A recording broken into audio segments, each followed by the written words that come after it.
Hello friends very very good morning. आज के एक लेट हो गया भिडियोटा करते, तो হয়তো পরে আপলোড করব। এখন কটা দিন একটু দেরি হয়ে যাচ্ছে। সোমবার থেকে চেষ্টা করব পুরোপুরি প্রপার ভিডিও নিয়ে আসার। তো এই যে এখানে ছানা কাটিয়েছি শাশুড়ির জন্য, শাশুড়ি মায়ের জন্য।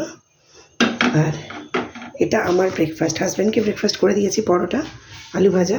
আর এটা হচ্ছে পান্তা ভাত, মানে ভেজা ভাত।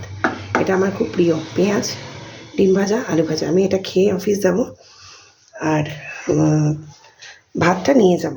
তো কী রান্না করলাম একটু পরে শেয়ার করছি। এখনও রান্না হয়নি, রান্নাটা করে নিয়ে আপনাদের দেখাচ্ছি।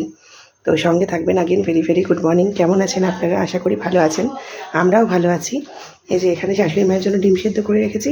ওনাকে এখন ডিম সেদ্ধ আর ছানা দেবো। অলরেডি ওনাকে রুটি আলু ভাজা মিষ্টি এগুলো দেওয়া হয়ে গেছে। ছানাটা ডিম সেদ্ধটা দেবো, দিয়ে আমি বেরোবো। তো একটু পরে আবার আসছি। তো কী রান্না করলাম সেটা শেয়ার করছি, সঙ্গে থাকুন। টাটা সবাইকে, একটু পরে আবার আসছি।